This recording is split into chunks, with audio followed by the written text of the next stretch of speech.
Bonjour à tous, très contente de vous retrouver sur Skyrock pour les militaires et pour tous. Aujourd'hui, j'ai le plaisir de recevoir Moyav. Bonjour Moyav. Bonjour Lia. Alors nous, on se connaît déjà un petit peu puisque il y a plusieurs mois maintenant, un an presque, on s'était rencontrés à l'occasion de la présentation de la sortie du livre Vétérans de France qui consacre notamment un chapitre à ce que tu as vécu en Afghanistan. Et on s'était toujours dit, un jour, il faut te recevoir en studio avec nous, il faut qu'on puisse t'interviewer, en savoir plus sur toi. Et ça y est, c'est le jour J. Donc merci de nous accorder ton temps. Merci à toi. Alors on va parler de ton parcours singulier, fait de sueur et de sang.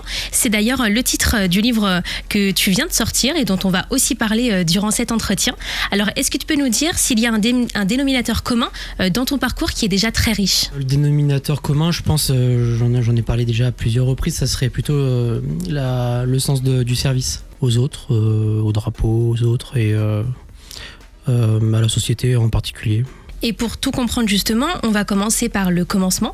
Donc toi, tu as débuté en tant que chasseur alpin. Est-ce que c'est bien ça ? Et pourquoi dans les troupes de montagne ? Alors oui. Alors mon parcours de militaire, il a commencé dans les chasseurs alpins. Donc pourquoi les troupes de montagne ? En fait, par hasard, oui et non. J'avais fini mes tests au CIRFA, je voulais absolument les forces spéciales, le 13e régiment de dragons parachutistes. Ils engageaient un peu trop tard et mon recruteur m'a proposé les chasseurs alpins. Je me suis renseigné un petit peu sur le bataillon, les traditions, etc. Ça m'a plu, j'aimais la montagne, je me suis dit c'est parti. Et justement, tu as quoi comme mission au sein du bataillon ? Alors moi j'étais en compagnie de combat, j'étais en section d'appui, ma spécialité j'étais tireur Milan dans un premier temps, puis après j'étais chef d'équipe et adjoint chef de groupe. Et déjà à cette période, le secours au combat, si c'est bien la bonne appellation, est-ce que c'est quelque chose qui prend une place importante pour toi déjà à l'époque ? Exactement, ça a toujours été quelque chose qui m'a intéressé, le secourisme, le corps humain en général.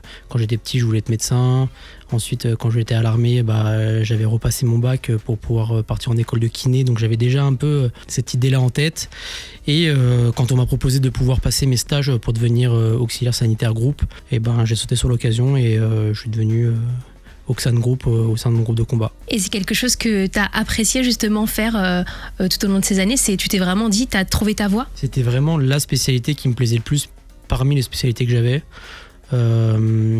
C'était la spécialité où je voulais vraiment devenir performant, où tout le temps envie d'apprendre, d'avoir les nouvelles techniques, les dernières recommandations. Donc je me renseignais énormément là-dessus et je pense que c'est la spécialité dans laquelle je me suis le plus épanoui effectivement. Et t'es parti en opération justement pendant ce passage chez les chasseurs alpins ? Ouais, je suis parti en Centrafrique, j'ai fait un petit passage aussi au Gabon et je suis parti en Afghanistan. Et justement, pendant ces diverses missions, vous faites face à quel type de menaces ? Centrafrique, c'est plus de la sécurisation de zone, un peu de renseignement humain. On va au contact de la population, on fait des actions civilo-militaires. On essayait de garder les rebelles hors de Bangui, qui voulaient faire un coup d'État. Ensuite, le Gabon, c'était plus un passage pour faire une campagne de tir et avec ma section et l'Afghanistan, c'était plus une mission de combat contre les talibans. Et vous aviez des missions pour aller donc contre vos ennemis et c'était dans des coins aussi qui étaient très montagneux ?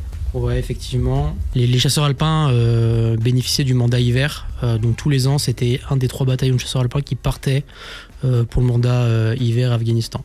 Et au cours de ces missions, est-ce que tu as vécu des moments forts qui t'ont peut-être particulièrement marqué ? On peut dire que tous les jours étaient un moment fort là-bas. À chaque fois qu'on sortait, il y avait toujours une petite histoire fantastique à raconter. Je pourrais en raconter des dizaines des moments forts en vrai. Est-ce que tu en as un peut-être que tu aimerais partager avec nous ? Il y en a une en particulier qui m'a marqué, qui a surtout marqué mon squelette et mon dos. Enfin, surtout mon dos. C'est la mission où j'étais en fond de vallée d'Alassaï. On est resté plusieurs jours en une bonne semaine et j'avais environ 100 kilos de matériel sur le dos avec mon sac, mes équipements, mon arme, mes équipements balistiques. Quand on additionnait le tout, on était un peu plus du quintal. Oui, donc très dur physiquement. Et il y a aussi, je pense, des moments qui ont pu être plus marquants, peut-être traumatisants aussi. Je pense qu'il y a peut-être des souvenirs qui te reviennent en mémoire. Est-ce que ça peut déclencher justement des syndromes aussi post-traumatiques chez certains ? Est-ce que tu as peut-être toi ou parmi tes camarades, des personnes qui ont été touchées par ça au cours de ces missions? Je pense que quand on revient d'une mission de combat, on est tous marqués plus ou moins. Si on parle des syndromes post-traumatiques, effectivement, dans mon bataillon, sur les 2 mandats où est parti mon bataillon, il y a eu plusieurs blessés, il y a eu aussi pas mal de personnes qui ont développé ce syndrome post-traumatique. Personnellement, moi au début, j'ai pas vécu le traumatisme. Le syndrome post-traumatique s'est déclaré vraiment plusieurs années plus tard. Et après ça s'est géré avec une équipe médicale dans le civil. Et tu retires quoi comme bilan de cette période au sein de l'armée de terre? Beaucoup de bons souvenirs. J'en retiens principalement du positif. Je me suis dit que l'armée a quand même participé à la fin de mon éducation de jeune adulte. Et comme je dis toujours, elle m'a appris à devenir droit, loyal, honnête, bosseur, quelqu'un sur qui on peut compter. Après, forcément, il y a toujours eu des moments où on est moins content d'y être, mais principalement, c'est ce que je pourrais en retenir. Et puis, j'en retiens aussi que je me suis fait des amis pour la vie.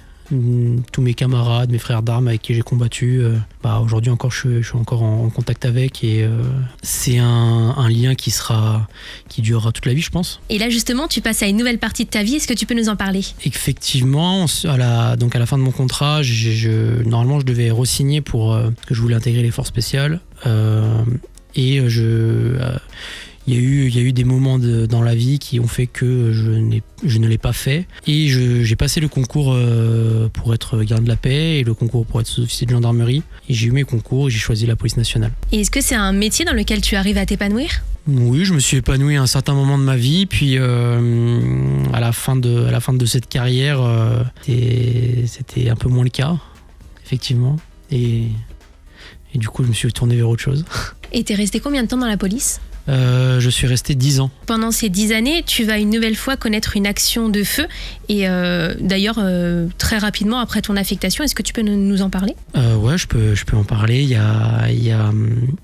Donc je sortais d'école de gardien de la paix. On venait de finir les quelques jours d'affectation au sein de la direction territoriale du 93, et donc j'étais affecté en police secours à Saint-Denis, et donc on est appelé sur les ondes, il y a eu un appel général de la station directrice du 93 pour un braquage en cours à Saint-Ouen. On suit un peu ça sur les ondes. Nous on était sur un dispositif de vol arrache, parce qu'il faut savoir qu'à Saint-Denis le vol portière et les vols violents c'est un peu le sport. Donc nous on était sur ce dispositif-là avec mon équipage. On demande à pouvoir lever le dispositif et se mettre à la recherche des 2 malfaiteurs qui venaient de commettre le braquage. On apprend que la BAC de Saint-Denis, donc la BAC de ma circonscription, lève le véhicule. Ça part en course-poursuite. Ça va sur l'île Saint-Denis, et nous on décide donc de suivre la course-poursuite. On arrive sur l'île Saint-Denis, on fait un barrage, le véhicule arrive face à nous. On s'est dit il va sûrement essayer de défoncer le barrage. Ça n'a pas été fait, il s'est arrêté, le conducteur s'est arrêté, il a mis les mains sur le volant, il a coupé le contact. Donc des collègues sont partis l'interpeller. Néanmoins, il y a le passager qui avait déjà exhibé son arme à plusieurs reprises, qui est sorti du véhicule, qui a tiré d'abord dans notre direction, donc la mienne plus 2 ou 3 autres collègues, et puis après il est sorti du véhicule et il a tiré sur un collègue plusieurs reprises dans la tête. Donc le collègue, je l'ai pas vu sur le coup, mais le collègue s'est effondré. Lui s'est réfugié derrière le véhicule, derrière le coffre du véhicule, alors que moi d'un véhicule civil, et moi j'étais derrière le capot moteur. Donc on se faisait face à 2-3 mètres de distance. Et du coup je suis parti le chercher. Au moment je lui ai demandé de baisser son arme, il m'a tiré dessus, j'ai riposté, il est tombé, et puis après je suis parti sur mon collègue blessé. On a effectué avec d'autres collègues les premiers soins jusqu'à ce que le SAMU arrive. On a essayé de le maintenir éveillé et qu'il ait des fonctions vitales qui fonctionnent, on va dire. Et puis il a été pris en charge, et aujourd'hui ce collègue est vivant, et voilà, c'est cool. Et justement, ton savoir-faire en termes de secours, ton collègue ce jour-là, ça lui a sûrement sauvé la vie? Peut-être. Il y a que Dieu qui le sait. En tout cas, ce collègue, la bonne étoile était au-dessus de lui ce jour-là. Ça c'est certain. Il y a eu le fait que j'ai pu avoir ma trousse de secours un peu avec du matériel technique à l'intérieur j'ai réussi à le stabiliser, en tout cas des hémorragies qu'il avait. J'ai réussi à maintenir ses constantes. Et après, il a été pris en charge par un médecin de la BSPP qui était l'un des médecins de la BRIPP, donc le groupe d'intervention de Paris, qui est Franck Calamet, qui est aujourd'hui décédé, qui a mis fin à ses jours. Donc ce collègue a bénéficié de la prise en charge aussi d'un excellent médecin qui avait l'habitude de faire de la traumatologie avec des blessures de guerre.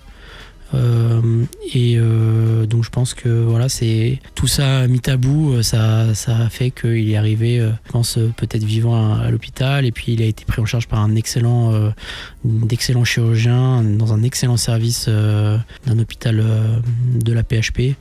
Et puis voilà. On en profite pour souhaiter bon courage à tout le corps médical, effectivement, qui sauve des vies chaque jour. Et tu as parlé de ton kit de secours. Est-ce que vous en étiez équipé en tant que policier ou... Alors à cette époque, non. D'ailleurs, à la suite de ça, j'ai fait des rapports avec mon chef de service de l'époque, qui est David Lebars, pour justement la mise en place de ces trousses de secours au sein des véhicules de police et la formation de tous les fonctionnaires de police primo-intervenants en intervention. C'était une table ronde qui avait été faite à l'époque avec Monsieur Cazeneuve, qui était ministre de l'Intérieur. Et la mise en place de ces trousses de secours a été faite par la suite, et ça, aujourd'hui, ces trousses de secours-là sauvent, je pense, des vies, parce que les policiers sont les primo-intervenants sur les accidents de voie publique, sur des coups de couteau, des plaies par balles, etc. Ils arrivent souvent avant les pompiers. Donc le fait qu'ils soient formés et qu'ils aient du matériel, ça sauve des vies. Effectivement, c'est très très important. Et tu nous as dit tout à l'heure que ton syndrome post-traumatique à toi, il s'était déclenché bien après que tu aies fait ces missions avec les chasseurs alpins. Est-ce que ce genre de situation, ça a pu réveiller justement ce syndrome en toi, ou est-ce que tu arrives vraiment à le gérer maintenant, même quand tu étais dans la police? Oui, il s'est déclenché courant 2020. Je dirais des catastrophes, il s'en est passé plusieurs pendant mes années police. Il y a eu celle-ci, mais j'étais au sein d'un groupe, un groupe dans lequel on était appelé sur chaque attentat qu'il y avait à Paris. Donc déjà le 13 novembre, j'étais au Stade de France quand il y a eu les terroristes qui se sont fait péter. Ensuite, j'ai fait tous les attentats quasiment qu'il y a eu sur Paris même, que ce soit l'attentat sur les Champs-Élysées avec Xavier Jugelé qui s'est fait abattre dans le camion, un fonctionnaire de police qui s'est fait abattre dans le camion sur les Champs-Élysées. J'ai fait l'attentat à Villejuif. J'ai fait le Louvre, j'ai fait Notre-Dame. Je crois que j'étais sur tous les attentats, je crois. J'étais dessus, avec mon groupe. Donc forcément ça laisse des traces. Bon, après le dernier service dans lequel j'ai servi, j'étais dans une unité de renseignement, donc on traite tout ce qui se fait de mieux au niveau de la grande délinquance et du terrorisme. Donc c'est des choses qui marquent. Et ton expérience à l'armée, est-ce que justement ça t'aide entre guillemets à vivre ce genre de situation assez intense? Le plus intense que j'ai vécu, c'était l'Afghanistan, clairement. Donc ça aide à relativiser sur ce qui se passe après en France au niveau de la police. Mais en fait, ce qui est toujours un peu choquant, c'est que ça se passe sur notre territoire. Donc on est toujours un peu stupéfait que ça puisse arriver chez nous. Donc voilà, c'est ce qui m'a toujours marqué sur les différentes situations. Et après tous ces événements dont tu viens de nous parler, tu fais un nouveau choix de vie professionnel. Vers quoi tu vas te tourner justement? Il est arrivé un moment où j'arrivais plus du tout à aller au travail, justement à cause de mes maux. Et donc j'ai décidé de me réorienter vers les métiers du soin et de la rééducation. Et j'ai choisi de devenir, au début je voulais être pédicure podologue, qui est un métier de soins et un métier de rééducation. Donc j'ai monté mon dossier, je suis allé, alors c'était pas un concours mais c'était une prise à l'école sur dossier. J'ai été reçu dans une école et j'ai fait mon école de pédicure et podologie. Et à la suite de ça, avec différents stages que j'ai fait en chirurgie, avec certaines attitudes bienveillantes, par exemple de mon directeur de l'école de podo, plus d'un chirurgien avec lequel je suis passé en stage, et avec mon ami qui est ici présent, je me suis réorienté, on va dire, à vouloir passer le concours de la passerelle médecine. Et mon ami m'a aidé à monter le dossier, à préparer le concours. Et du coup, j'ai passé le concours et j'ai eu la chance d'intégrer l'université de santé et les études de médecine. Et donc là, c'est quoi l'objectif ? Qu'est-ce que tu aimerais faire par la suite ? Alors l'objectif, c'est de ne pas redoubler. Non, l'objectif, à moyen terme, donc dans 3 ans, je passe le concours de spécialité. L'objectif, c'est de faire de la chirurgie ou faire anesthésie-réanimation. Mais c'est un concours. Toutes les facs de médecine sont représentées sur ce concours pour l'année. Donc, on sera, je crois, ma promo, on est 11 000. Il n'y a pas beaucoup de place en chirurgie. Et ça sera que le meilleur gagne, donc on verra. Et pour le moment, ça te plaît justement cette voie que tu as choisie, les études, tout ça ? Effectivement, je me sens vraiment épanoui dans ce que je fais, dans ce que j'apprends. Je suis vraiment content aujourd'hui d'ouvrir mon ordinateur, ou d'ouvrir un bouquin de médecine et d'apprendre. Je me sens à ma place. C'était une chose que j'avais pas ressentie depuis un moment. Je suis heureux d'aller en stage. Je me sens vraiment à ma place aujourd'hui. Et ça représente quoi pour toi, justement, le fait de te tourner encore plus vers les métiers du soin qui t'ont toujours en fait intéressé ? Je me dis que je continue à rester sur mon fil d'Ariane.